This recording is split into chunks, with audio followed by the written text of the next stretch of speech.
라는 제목으로 함께 말씀을 나누기를 원합니다. 오늘 여기 본문을 보면 어려움을 당한 한 여인이 나옵니다. 이 여인의 남편은 엘리사 밑에서 교육받은 선지 생도 중 한 명이었습니다.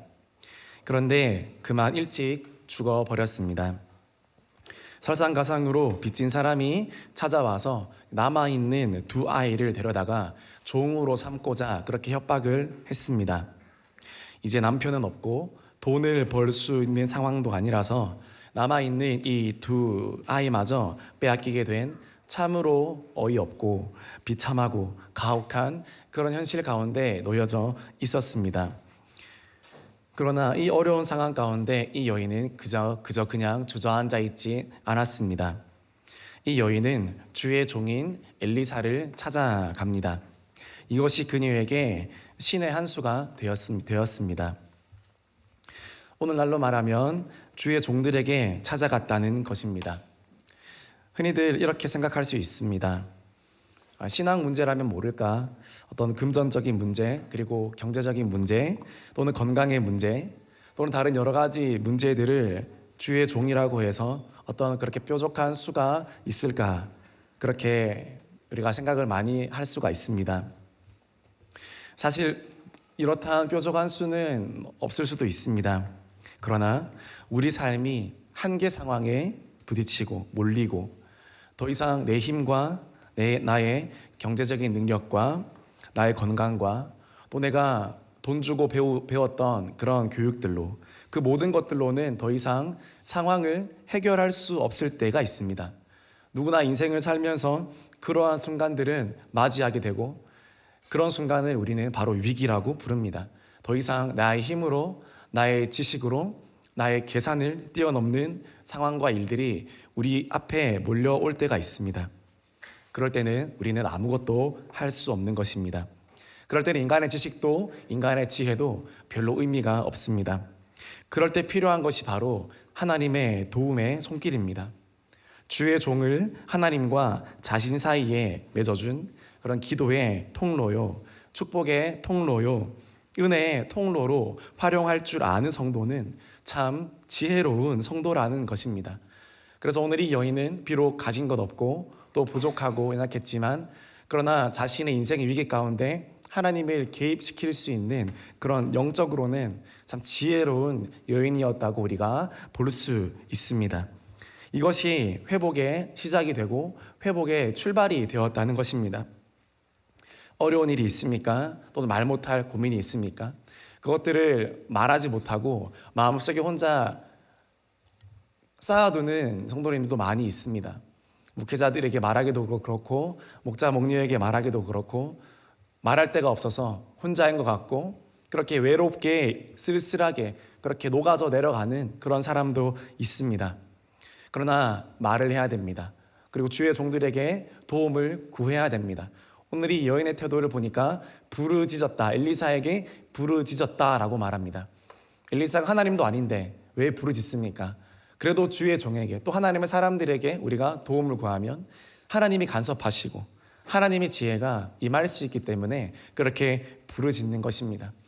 정말 여러분이 어떤 어려움과 환경 가운데서도 함께 우리가 서로 돕고 또 서로 질문하고 도움을 청하고 믿음의 가족 가운데 버텨내고 그 자리를 지켜내고 함께 기도한다면 그것이 해결될 수 있다는 그 사실을 오늘 이 말씀은 보여주고 있습니다.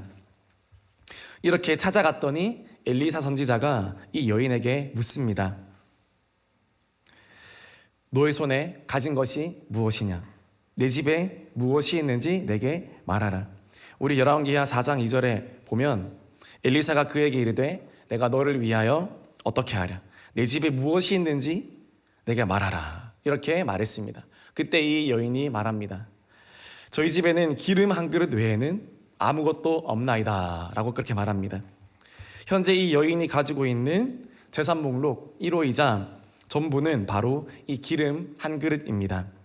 여러분의 집에 돌아갔는데 냉장고에 열어보니 기름 한 병만 있다고 생각해 보십시오. 쌀도 없고 반찬도 없고 아무 먹을 것도 없습니다. 그리고 식기구도 없습니다. 돈도 없습니다. 남편은 지난주에 죽었습니다. 나는 직장도 없습니다. 그리고 어린 자녀 2명은 배가 고프다고 울고 있습니다. 이런 어려움에 처한 성도님이 계십니까? 아마 없을 겁니다. 그 정도로 힘든 마음이 찢어지는 그런 환경 가운데 이 여인이 있었습니다. 그러나 하나님은 이 여인을 그대로 두지 않으십니다. 하나님은 이 여인을 통해서 하나님의 일을 하기를 원하셨던 겁니다. 바로 이 집에 있는 것이 무엇이냐면 기름 한 병이 남아 있었습니다. 기름 한 병. 기름 한 그릇 외에는 아무것도 없나이다. 이 여인의 보기에는 아무것도 없는 것처럼 느껴졌지만, 그런 하나님 보시기에, 또 엘리사가 보기에 이 기름 한 그릇은 아주 귀한 하나님의 도구였다는 것입니다. 하나님은 이런 기름 한 병 같은 것들을 축복의 마중물로 쓰실 수 있는 분이십니다. 하나님께서는 내가 가지고 있는 것들을 통해서 일하시는 하나님이십니다. 하나님은 내 수중에 있는 것들로, 또 내가 가지고 있는 것들로 일하기를 원하신다는 사실입니다. 하나님께서 모세에게도 물으셨습니다. 우리 출애굽기 4장 2절 말씀 우리 함께 읽어보겠습니다. 여호와께서 그에게 이르시되 내 손에 있는 것이 무엇이냐? 그가 이르되 지팡이니이다. 하나님께서 모세를 쓰시기 전에 모세에게 무엇을 가지고 있는지 물었습니다. 내 손에 있는 것이 무엇이냐? 그때 모세의 손에는 평범한 나무로 깎아 만든 지팡이가 하나 있었습니다. 이 지팡이는 40년 동안 광야에서 양들을 칠 때 쓰던 낡을 대로 낡았고 냄새만 나는 낡은 나무 막대기일 뿐이었습니다. 그러나 하나님께서는 그 지팡이로 홍해물을 가르셨고 바위에 샘을 내시며 200만의 이스라엘 백성들을 진두지휘하는 영적인 지휘봉으로 사용하셨던 것입니다. 지극히 평범한 것이었지만 하나님께서 그것을 사용하기 시작했을 때 하나님의 은혜의 도구가 되고 또 축복의 도구가 되었다는 사실입니다. 예수님도 제자들에게 물으셨습니다. 우리 마가복음 8장 5절 말씀 우리 같이 읽어보겠습니다.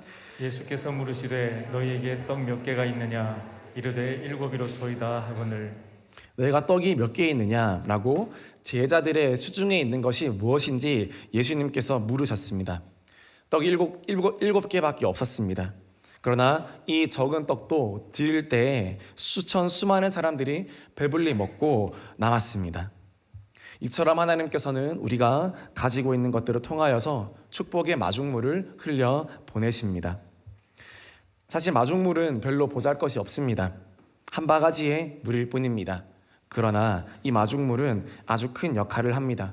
그러니까 목사님의 그 삶의 간증을 들을 때 이 마중물의 예화가 자주 나오는 것 많이 들으셨죠? 아무리 펌프질을 해도 물이 올라오지 않을 때에 마중물을 부으면 땅속에 있는 물을 위로 솟구치게 할 수가 있습니다.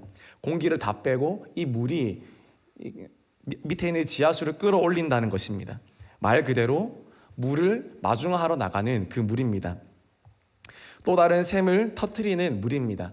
그것이 바로 마중물입니다. 우리 사진을 한번 볼까요? 우리 어른들은 알겠지만 제 생각에 우리 아이들은 잘 모를 것 같다는 생각이 들어서 이렇게 그림을 준비했습니다. 저기에 있는 저기 펌프에 평소에는 물이 나오지 않습니다. 지하수에 물이 도도히 흐르고 있을 뿐입니다. 그러나 한 지박이 물을 떠서 저 위에다 물을 붓고 저기 수동으로 펌프질을 시작하면 밑에서 흘러내려간 물이 밑에 지하수 흐르는 물을 끌어잡아 올리는 것입니다. 공기는 다 빠지고 물이 올라오기 시작하면서 결국에는 밑에 있는 샘이 터트려지면서 저렇게 물이 콸콸콸 나오게 된다는 것입니다. 생각해보면 예수님도 우리들에게 이런 마중물의 역할을 하셨습니다. 우리 속에는 생명이 흐르지 않았습니다. 스스로 흐를 수가 없었습니다. 우리 속에는 스스로 나에게 생명을 주고 나의 영혼을 풍성케 할 것들이 아무것도 없었습니다. 본질상 진노의 자녀였습니다. 죄를 지을 수밖에 없었습니다. 아무리 노력해도 아무것도 되지 않았습니다. 그러나 예수님의 그 십자가의 보혈이 그렇게 한 바가지 쏟아질 때에 하나님의 열심이 우리의 생명을 길어 올리게 된 것입니다. 우리 속에서 생수가 터뜨려지게 된 것입니다. 예수님의 보혈의 그 한 바가지의 그 보혈의 은혜가 저와 여러분들의 깊이 잠들고 있는 그 생명을 깨트리고 깨워내고 콸콸콸 다시 솟도록 그렇게 한 것입니다. 우리는 한 것이 아무것도 없습니다. 하나님이 부으셨고 하나님이 일하셨을 때 우리 속에 감춰있던 생명이 터뜨려지게 된 것입니다. 혹시 지금 메마르고 건조합니까? 예수님의 생명이 마중물처럼 우리 속에 부어지기를 소망합니다. 그러면 생수의 강이 우리 속에서 터뜨려져 나오게 될 줄 믿습니다. 또 소망합니다. 나도 누군가에게 그런 마중물 같은 사람이 되기를 소망합니다. 마중물 같은 그런 섬김, 마중물 같은 기도, 마중물 같은 그런 축복의 사람이 되기를 소망합니다. 내가 부어짐으로 말미암아 비록 한 바가지 물이지만 마중물은 비록 볼품없는 물이지만 그 물은 구별되어지는 물입니다. 그 물은 아무리 목이 말라도 마시면 안 되는 물입니다. 왜냐하면 또 다른 생명을 위해서 또 다른 물을 위해서 부어져야만 하는 물이기 때문에 그것을 급하다고 내가 먹거나 다른 곳에 소비하면 엄청난 손해를 입게 되는 것입니다.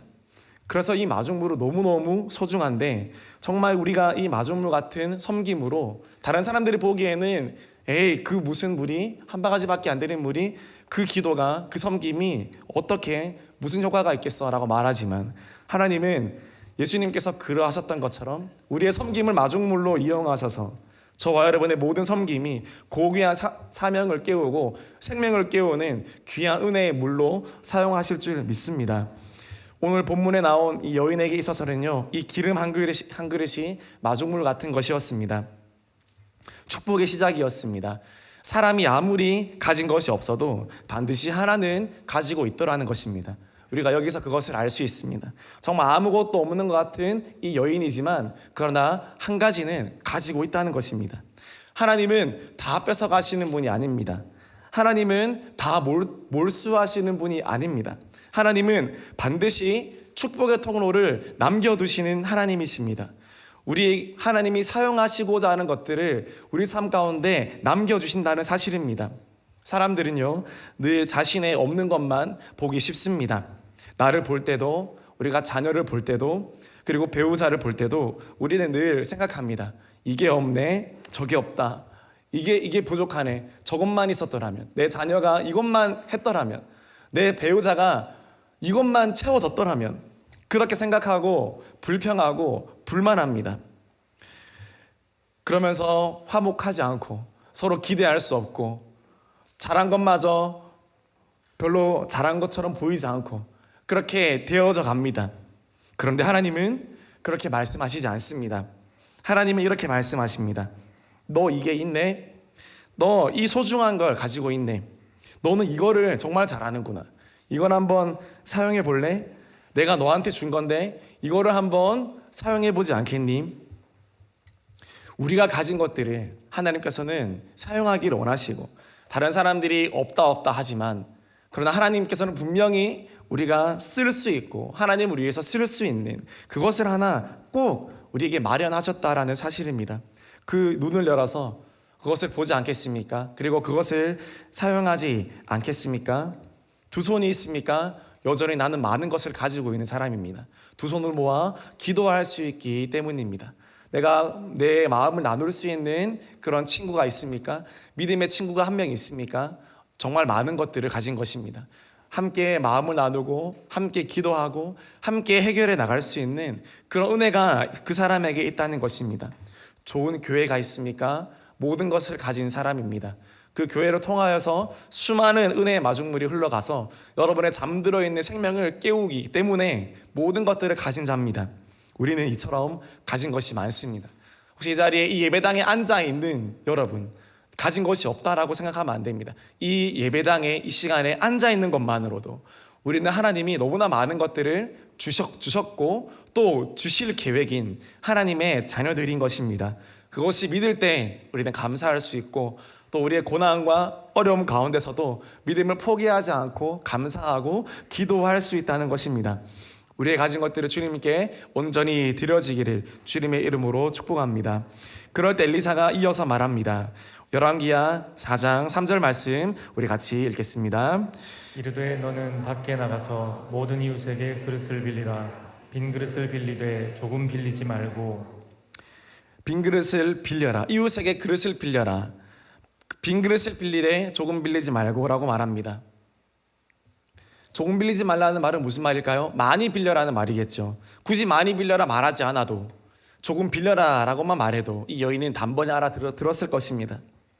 그러나 그렇게 생각했을지도 모르겠습니다. 아니, 기름이 한 그릇밖에 없는데 그릇이 많이 있으면 뭐 한담? 기름이 없는데 그릇이 많다 한들 뭐 한담? 만약 여인이 계속 이렇게 생각했으면 아마 엘리사의 말에 불순종하였을 것이고 더 이상 다른 기적이나 응답도 없었을 것입니다. 그러나 이 여인이 귀한 것은 이 엘리사의 말에 순종했다는 것입니다. 엘리사의 말에 이해가 되지 않더라도 순종했습니다. 의아했지만 순종했습니다. 남편이 다른 이웃들은 이 여인을 향해 욕했을 것입니다. 남편도 없고 가정이 어려운데 이제는 그릇을 빌리는구나. 아유, 참 정신이 어떻게 된 게 아닐까? 딱하기도 하지 하면서 그렇게 말했을지도 모릅니다. 그러면서 그릇을 빌려주었을지도 모릅니다. 그러나 이 여인은 그럼에도 불구하고 순종하겠다는 이유 하나만으로 바보 취급받을지언정 내가 순종하리라, 주의 종의 말에 순종하리라, 그 마음을 가지고 순종했다라는 사실입니다. 저와 여러분도 이런 믿음을 가지기 원합니다. 때로는 바보처럼 보여도, 때로는 계산이 되지 않더라도 주의 종의 말씀이고 하나님의 말씀이라면 내가 기도해야지, 내가 자리를 지켜서 내가 예배를 드려야지, 내가 자리를 지켜서 한번 섬겨봐야지, 계산이 나오지 않더라도 그렇게 해도 무슨 소용이 있다 한들, 그렇게 여겨진다 하더라도 오늘 이 여인이 했던 것처럼 우리가 이 그릇을 빌리는 수고를 그치지 않고 계속 우리 할 일을 해나가면 하나님께서 그 일들을 통하여서 역사를 일으켜 주신다는 사실입니다. 그래서 이 여인은 꿋꿋하게 그릇을 빌렸습니다. 우리의 신앙생활은 이와 같습니다. 믿음 없이는 할 수 없습니다. 믿음이 있으면 제일 쉬운 게 신앙생활이고 믿음이 없으면 제일 어려운 게 신앙생활입니다. 믿음이 있으면 너무나 쉽습니다. 하면 되기 때문입니다. 그러나 믿음이 없으면 너무 힘듭니다. 내 생각과 자꾸 충돌하기 때문입니다. 그러나 하나님 늘 말씀하셨습니다. 너의 아들 이삭을 바쳐라. 성을 7바퀴 돌아라. 요단강에 몸을 씻어라. 깊은 곳에 그물을 던져라. 빈 항아리에 물을 채워라. 오병이어를 가져오라. 빈 그릇을 빌려오라. 무슨 말입니까? 언어가 하나도 이 말씀에 순종하기 위해서 대단한 지식이 필요한 것이 아닙니다. 또는 많은 돈이 필요한 것도 아닙니다. 대단한 명예와 대단한 권력이 필요한 것도 아닙니다. 이런 하나님의 말씀 앞에서는 세상의 모든 기준들은 무용지물이 됩니다. 그리고 오직 한 가지 기준만 적용이 됩니다.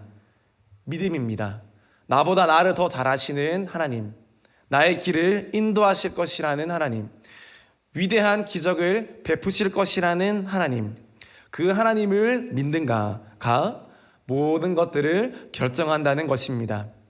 우리에게 이런 믿음이 있습니까? 이런 하나님의 말씀에 대한 믿음이 있습니까? 신앙생활이 왜 어렵습니까? 나의 경험과 나의 지식과 나의 실력으로 하려고 하니 많이 힘들고 어려운 것입니다. 세상에서는 통했습니다. 나의 능력이 통했고 나의 학벌이 통했고 나의 지식이 통했지만 그러나 하나님 앞에서는 이것이 무용지물이 됩니다. 바울도 이거 가지고 엄청 씨름했습니다. 바울도 이걸 버리기가 너무 힘들었습니다.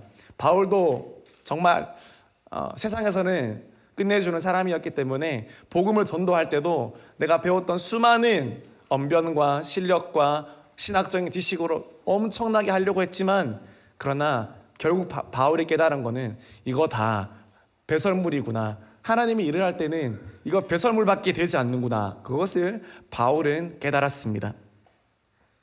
하나님이 나보다 더 잘 알고 계신다. 그것이 믿음의 시작이고 내가 가난한 마음, 겸손한 마음을 가지고 나아갈 때 우리의 믿음이 시작된다는 것입니다.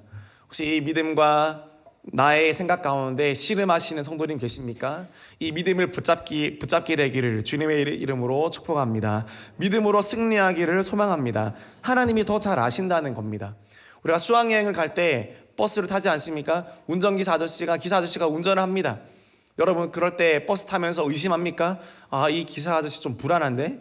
아, 내 짐과 내 몸을 맡기기가 불안한데? 그렇게 생각하십니까? 아닙니다. 마음 놓고 탑니다. 분명히 나보다 더 잘 알겠지. 나보다 가야 될 길을 더 잘 알고 어떻게 가야 안전한 길인지 잘 알겠지. 우리는 알고 맡깁니다. 때로는 그런데요, 우리는 이 버스 기사님보다 하나님을 못 믿을 때가 있습니다. 버스 기사님을 철떡같이 믿어도 아무리 이상한 길로 가도 우리 기사 아저씨는 분명히 목적지로 갈 거야. 우리에게 믿음이 있지만 하나님에 대해서는 기사 아저씨보다 못한 믿음이 우리에게 있지 않습니까? 하나님은 어떻게 내 인생을 인도하실까? 하나님은 어떻게 나를 인도하실까? 하나님이 과연 내 길을 잘 아실까?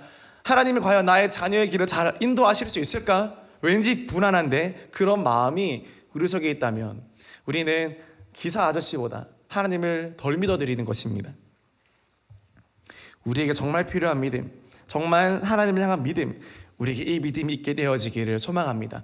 믿음이 있을 때 우리는 진정으로 순종하고 하나님을 따를 수 있고 믿음의 역사가 시작된다는 것입니다. 우리 함께 찬양하겠습니다. 믿음에 믿음을 더하여 우리 함께 소망하시면서 찬양하기 원합니다.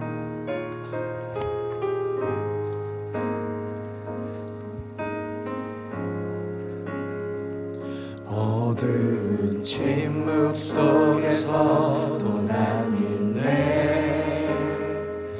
능하신 내 주님 일하고 계심을 보이지 않아도 들리지 않아도 약속하신 대로 행하고 계시네. 하지만 그리 아니하셔도 믿네. 선하신 내 주님 나 사랑하시네. 나 바란 그대로 이루어지지 않아도 기쁘신 그대로 예비해 두셨네.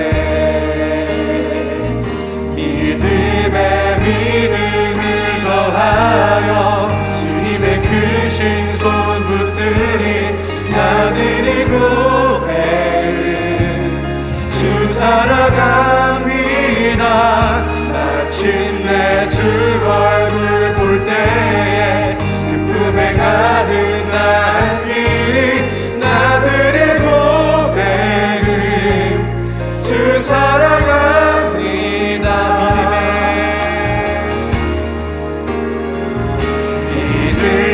믿음을 더하여 주님의 크신 손 붙들이 나들이 고백을 주 사랑합니다. 마침내 주 얼굴 볼 때에 기쁨에 가득 난 길이 나들이 고백을 주 사랑합니다. 믿음에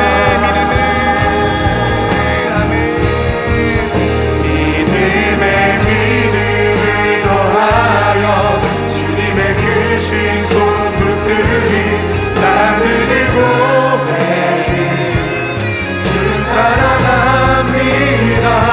마침내 주 얼굴 볼 때에 품에 가득 난 길이 나들이 고백을 주 사랑합니다. 주 사랑합니다. 이 믿음이 있게 되어지기를 소망합니다. 믿음으로 순종한 여인은 그릇을 힘껏 빌렸어요. 그래서 아마 최대한 많이 빌렸을 것입니다. 최대한 많이 빌렸어요. 내가 할 수 있는 데까지 빌린 것입니다. 믿음이 떨어지려 치면 또 용기를 내서 그릇을 빌려라 했지. 또 빌리고 또 빌리고. 그럴 때 엘리사의 말씀이 또 떨어집니다. 열왕기하 4장 4절 말씀 우리 함께 읽어보겠습니다. 너는 내 두 아들과 함께 들어가서 문을 닫고 그 모든 그릇에 기름을 부어서 차는 대로 옮겨 놓으라 하니라. 모든 그릇에 기름을 부으라. 이 말에 순종했습니다. 그럴 때 놀라운 일이 일어났습니다. 분명히 가진 것은 기름 한 그릇이었는데 빈 그릇에 계속 내가 빌려온 그릇에 텅텅 비어 있었던 그 그릇에 계속해서 기름이 채워지더라는 것입니다. 기름이 언제까지 부어졌을까요? 그릇이 닿을 때까지, 더 이상 부을 그릇이 없을 때까지 기름이 부어졌습니다. 우리 열왕기하 4장 6절 말씀도 우리 같이 읽겠습니다. 시작. 그릇에 다 찬지라 여인이 아들에게 이르되 또 그릇을 내게로 가져오라 하니 아들이 이르되 다른 그릇이 없나이다 하니 기름이 곧 그쳤더라. 그릇이 다 찼습니다. 그릇을 내게 가져오라. 이 기름을 차니까 또 빈 그릇을 가져오고, 이 그릇이 차니까 또 빈 그릇을 가져오고, 이제는 또 기름을 부으려고 했는데 기름이 더 이상 나오지 않는 것입니다. 그런데 보니까, 그 이유를 보니까 나머지 그릇이 다 차 있었습니다. 앞으로 우리가 주님의 큰 사명과 사역을 감당하기 위해서 가장 먼저 준비되어야 할 것이 무엇이겠습니까? 바로 믿음의 그릇인 줄 믿습니다. 하나님도 더 많이 주고 싶어 하십니다. 하나님도 더 많이 축복하고 싶어 하십니다. 하나님도 더 많이 우리에게 놀라운 일들을 보여주기를 원하십니다. 하나님의 크심과 하나님의 놀라움과 하나님의 풍성함을 천국에서 볼 때까지 기다리게 하지 않습니다. 이 땅에 사는 동안 하나님은 그것들을 우리에게 나타내시기를 원하십니다. 그런데 그러기 위해서는 우리가 하나님을 믿는 믿음의 크기만큼 하나님을 볼 수 있고 받을 수 있다라는 사실입니다. 우리가 믿음의 크기만큼 하나님이 우리에게 나타내실 수 있다는 것입니다. 많은 재물이 가진 사람이 있었습니다. 그런 빈 그릇을 가지고 오는 사람이라면 누구든지 재물을, 좋은 것들을 채워주었습니다. 그런데 사람들은 그 이야기를 믿지 않았습니다. 에이, 그런 게 어디 있어? 믿음만 가지고 되는 게 어디 있어? 그런 은혜가 어디 있어? 그런 사랑이 어디 있어? 그런 무조건적인 베풀음이 어디 있어? 사람들은 좀처럼 그에게 가지 않았습니다. 빈 그릇을 들고 갔다가 어떤 소리를 들을지 모르기 때문에 수많은 사람들이 그 기회를 다 놓쳐버렸습니다. 그러나 어떤 한 사람이 반신반의했습니다. 그래서 갔습니다. 그 사람이 갔습니다. 혹시라는 마음으로 아주 조그만한 그릇을 가지고 찾아갔습니다. 그는 욕을 먹을 각오를 하고 갔습니다. 그런데 이게 웬일입니까? 그 부자는 묵묵히 그가 가지고 온 그릇에 온갖 좋은 것들을 채워주었습니다. 그러자 두 번째 사람이 용기를 내어 그보다 조금 더 큰 그릇을 가지고 갑니다. 부자는 또 묵묵히 그 그릇에 온갖 좋은 것들을 채워서 돌려보냈습니다. 세 번째 사람은 그보다 좀 더 큰 그릇을 준비하여 찾아갔습니다. 그도 그 그릇만큼 온갖 좋은 것들을 받아왔습니다. 네 번째 사람은 앞에 있는 세 사람보다 더 큰 그릇을 가져갔습니다. 그런데 이게 웬일입니까? 어김없이 그 그릇의 양만큼 그 부자가 온갖 풍성한 것들로 채워주었다는 사실입니다. 여기서 제일 억울한 사람이 누굽니까? 처음에 갔던 사람입니다. 처음에 갔던 사람이 다시 찾아가서 항의했습니다. 아니, 왜 다른 사람들은 나보다 더 많이 좋은 것을 많이 주셨어? 나는 맨 처음 왔는데 나에게는 이만큼만 주고 나보다 늦게 온 사람들에게는 왜 더 많이 더 좋은 것들로 채워주셨어? 그러자 그 부자가 말했습니다. 나도 당신에게 더 주고 싶었다네. 그런데 자네의 그릇이 작으니 더 주고 싶어도 내가 줄 수가 없었어. 나는 자네가 준비한 그릇만큼 채워준 거요 라고 말했다는 사실입니다. 하나님 앞에 우리의 신앙도 이와 같습니다. 하나님은 많은 축복들을 하나님의 자녀들에게로 흘려보내고 싶어 하십니다. 하나님께서 이스라엘 백성들을 따로 구약시대에 출애굽기에 구별하신 이유가 무엇입니까? 창세기부터 구별하신 이유가 무엇입니까? 축복하시기 위함입니다. 복 주시기 위함입니다. 축복하시기 위해서 하나님께서 이스라엘 나라를 세우신 것입니다. 내가 너로 복이 되게 하리라. 세계 속에 내 나라를 세우고 세계 열방에 하나님의 큰 영광의 축복을 드러내기 위해서 번영하고 강성한 하나님의 영광과 그 모든 것들을 이스라엘이라는 이 나라를 통해 세우시기 위해 하나님이 이 백성들을 부르신 것입니다. 하나님이 백성들을 부르신 첫 번째 이유는 복 주시기 위해서입니다. 그런데 이스라엘 백성들이 역사 내내 이것을 믿지 못했습니다. 이 하나님의 선하심을 믿지 못하고 하나님을 믿어드리지 못하고 자꾸 다른 우상들로 채워가고 자기의 생각들로 채워갔기 때문에 결국 복을 받기가 너무너무 힘들었습니다. 오늘 하나님 우리에게 동일하게 말씀하십니다. 내가 너를 세웠다. 내가 너를 불렀다. 복 주시기 위함이라. 너 입을 넓게 열라. 내가 채우리라. 믿음을 가지라. 믿음을 가지면 내가 너에게 상을 주리라. 그렇게 말씀하신다는 사실입니다. 히브리서 11장 6절 말씀 우리 같이 읽어보겠습니다.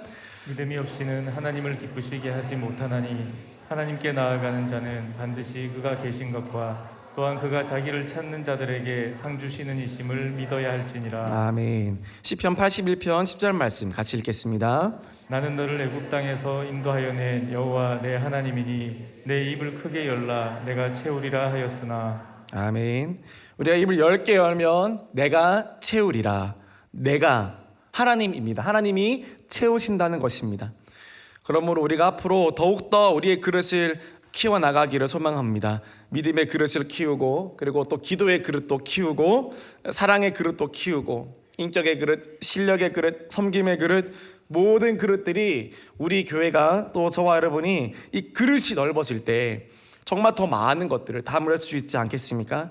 더 다양하고 더 좋은 그릇들로 우리가 넓혀져 가기를 소망합니다. 지금은 더욱더 그릇을 키워갈 때입니다. 우리가 채우는 것이 아닙니다. 그릇이 준비가 되면 하나님께서 한 번에 채우실 수 있습니다.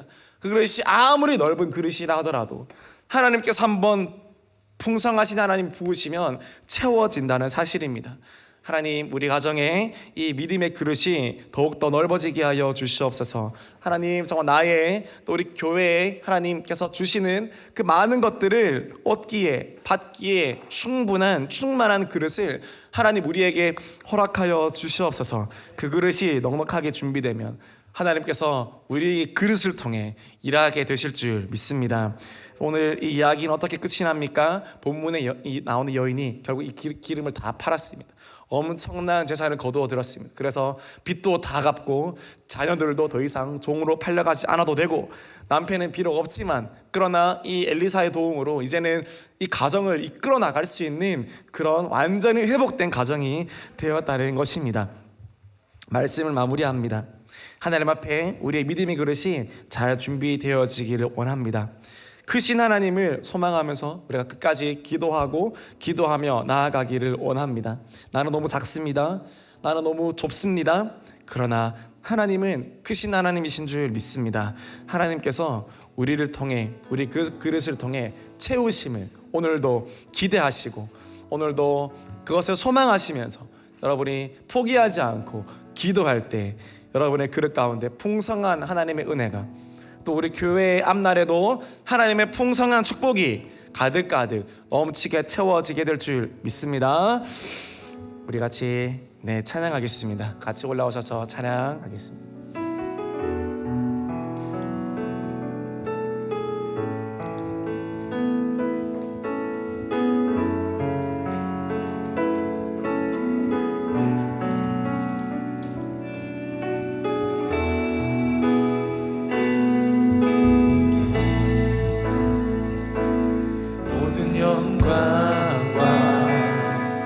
모든 존귀 받으시기에 합당하신 주께 손을 듭니다.